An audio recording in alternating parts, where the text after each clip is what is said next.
Dipan Mehta joining us. Dipan, good morning.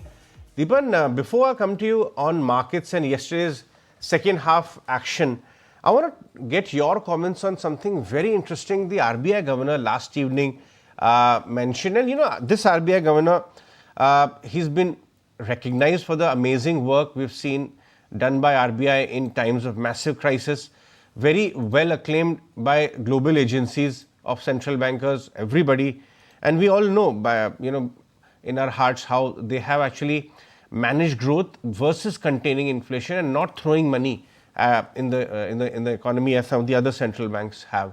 Now, when RBI Governor comes and says that we are at a structural shift in growth, which means that we are at the cusp of that shift, which means we are moving towards a 8% kind of a growth on a sustained basis. Now, I want to talk to you about what a decently high growth on a sustained basis and a moderate inflation environment can do to portfolios who are running with focus of 5-10 years kind of a horizon. Yeah, good morning and thank you for having me on your show. Yeah, sure. So very positive statements coming in from the RBI Governor. And he's just reiterating, I think, what all of us have been experiencing and what all of us have the same view that this really is the decade of India.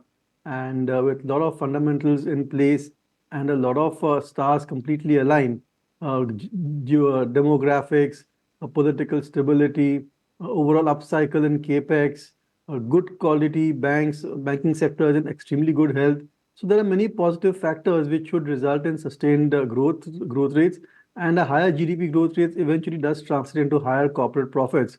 But the key question here is that how much of it is discounted in the stock prices, because at present the valuations are really, I would say, on the richer side, and a lot of the future growth prospects seem to have got discounted, but earnings can always surprise on the positive side.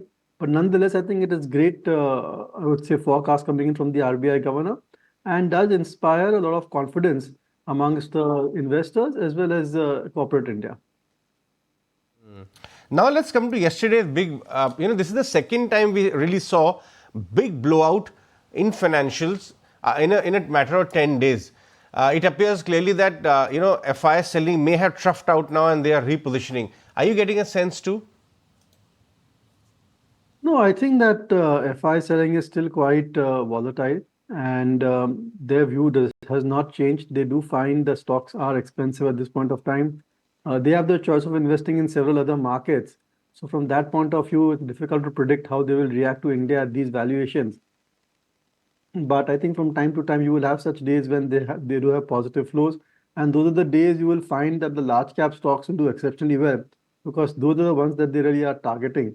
And more than, I think, FI buying, even FI selling, if it stops in some of the large cap index stocks, local money will ensure that the stock prices move up higher for those really mega cap stocks, the likes of banks, IT companies, Reliance. So it's not just buying, even cessation of selling can have a positive effect.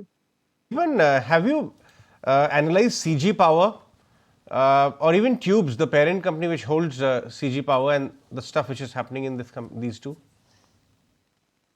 No, see, we have been covering CG Power, and it's one of the greatest value creators and a superb turnaround story. Kudos to the Tube Investment Management for making such a fantastic acquisition and creating so much wealth for Tube Investment shareholders. And of course, this is one company which is in the right place at the right time.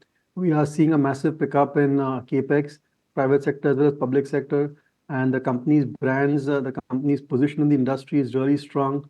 Demand for electrical products, electronic products has been looking up for CG Power. And now I think they're going in for a lot of expansion in new age technologies as well, like EV.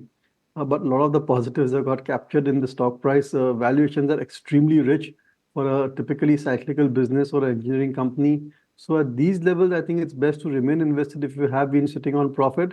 But from a fresh investment perspective, I don't think that the risk return profile favors you. To get in a sense, Dipan, from you, with respect to the number of block deals as well that we've been seeing, a lot of promoters as well selling out, just anything in particular that has caught your eye or what you make of how investors should read into this? No, I think that these are signals, that so much of promoters selling, even selling by MNC promoters, clearly shows that they find the valuation extremely stretched. and liquidating part of the holdings, use that money elsewhere, be it to repay debt or just personal consumption or just strategic cash, clearly shows that we need to be a bit careful at these valuations. And it's not a very positive sign from that point of view, the supply which keeps on coming. And mind you, the biggest supply is still to come from the India's largest promoter, that is Government of India. And once they start selling PSU stocks, one needs to see where the stock prices settle down. Mazgaon doc as well with respect to the proposal for granting Navratna status. So that's something as well that we'll be watching out for. And there's a number of other newsmakers as well that we will be tracking. But in particular, Dipan, wanted to get in your take because so much happening with respect to some of these new age tech companies like a Swiggy and a Zomato. There has been pretty robust growth momentum that we have witnessed. And it seems to be a very divided view when it comes to even investing or partaking in these growth stories. Where is it that you stand? Yeah, it's a good observation that there is a lot of dichotomy on these stocks. Some feel that they are the new age stocks and should give sustainable growth rates and create value, and there are others who try to measure them on traditional metrics and feel that they're extremely expensive. So only time will tell who's right. But I would go with the fact that selectively one should look at these new age tech companies. They have got strong moats, strong brand, and very aggressive managements which can scale up the business. So I would say selectively one should look at these companies. We are positive on Zomato, although quite, I would say, disappointed with the new acquisition which they are pursuing. If it does happen, that is the ticketing business from Paytm. But nonetheless, I think the business is shaping up pretty well. And then there is even PB Fintech, the parent company of Policy Bazaar. So that's one segment, and the manner in which they sell insurance policy, which is quite impressive. And also, I think they're also getting solidly into the black sooner or later. So yes, there are, I think, a few interesting companies and more will get listed as well. But I would say that it's better to have kind of a basket of these companies, 3 or 4 stocks, and remain invested for an extended period of time, like 3 years, 5 years, even 10 years, because these companies will take time to really fructify and create a lot of value, but they are counter-cyclical. And if things turn out well, then they could be great value creators as well. Meantime, Dipan, we'll be getting in a discussion later today on the real estate space as a whole. And it seems pretty optimistic in terms of the kind of observations with respect to the residential markets, commercial market outlook as well. But if one had to play it from a stock market angle, how are you looking at the real estate space as a whole? Where is it that you're finding promise? No, I think it's better to be a bit cautious on the real estate side. They've been having a tearing rally, and a lot of sales have taken place, pre-sales have taken place, the fundamentals have improved significantly. But these and of course the real estate cycle is really on the upswing. But I think a lot of the positives have got factored in, and one could easily expect slight correction in deals as well as prices, even in a upcycle in the real estate industry. And valuations are certainly not cheap. Of course, every quarter, the net asset value or the total book value of these companies tends to go up by 10-15% because of new projects. But look, these stocks have given fabulous returns. And as I said, I think at this point of time, as is the case with a lot of other stocks, the risk return profile is not in your favor. So I'll just wait and watch and look for a correction, 15-20% correction or so, may just provide you with some margin of safety. By the way, after IREDA, it's Mazgaon, which has been approved for the proposal for a grant of a Navratna status. Dipan, in this entire defense PSU pack, just wanted to understand, I know you've, advised caution many a times, but the stock prices, of course, seem to be doing a different thing altogether, as is the case with news flow, be it order wins or now for a Navratna status for Mazgaon. How is it that you would position or recommend new investors who are looking at defense as a pack, who've completely missed out on the last year and a half or two of the rally within this pack, to go about it? If you missed out, then just stay away at this point of time. Look, even bull markets, one should expect corrections, and corrections are good time to load up on stocks which are done exceptionally well, and the future also is very good, very positive because of order wins or earning visibility. But in a charging bull market, in a running train like this, it doesn't make sense to enter. So I would just say wait and watch, keep them on your market watch list. As I said, if a correction comes 15-20%, 30% lower, those are good entry points. It could also be that one or two soft quarters may disillusion the investors, and that could lead to a correction as well. Those are all signals that you could look at buying into these companies on a long-term basis.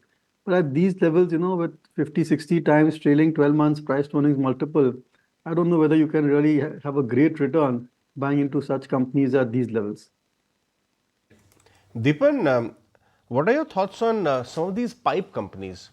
Not the Astral of the world. I'm talking about metal pipe companies. I mean, barely there was, Ratnamani and some others. Now you have half a dozen pipe companies, and new avenues are opening up. Earlier it was just about transportation. Now oil and gas, water.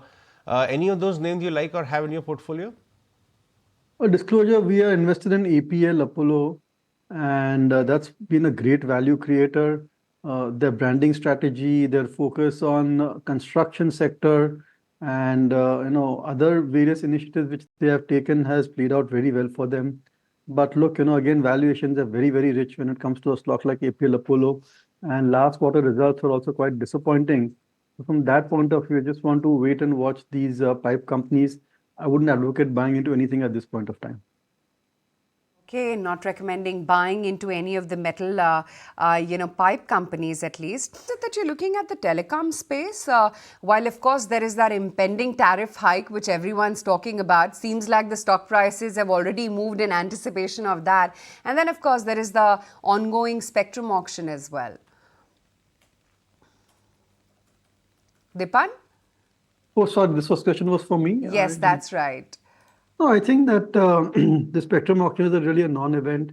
And within the telecom space, what we're looking at is how are they going to raise the tariffs because they're waiting for the elections to get over. And I think that 10-15% tariff increase in the immediate near future and 15-20% over the year seems to be on the cards. And because of that, we have seen telecom stocks scale to new highs. Fortunately for Bharti Airtel, which is the only stock that we feel has got good potential, is that a lot of the capex is over and done with, so free cash flow also should improve. And also, I think a lot of value is being created in the subsidiary companies in the Africa business as well. So generally very positive on Bharti Airtel. And if we are surprised by the kind of tariff increase that the company does take, then I think you could have be surprised even on the profitability, because a lot of the businesses has got a lot of operating leverage, and increase in revenues can flow a lot of it can flow to the bottom line. Dipan, thanks so much for taking time out and joining in, sharing your thoughts with us on the show. If you like this video, then like, share and subscribe to ET Now.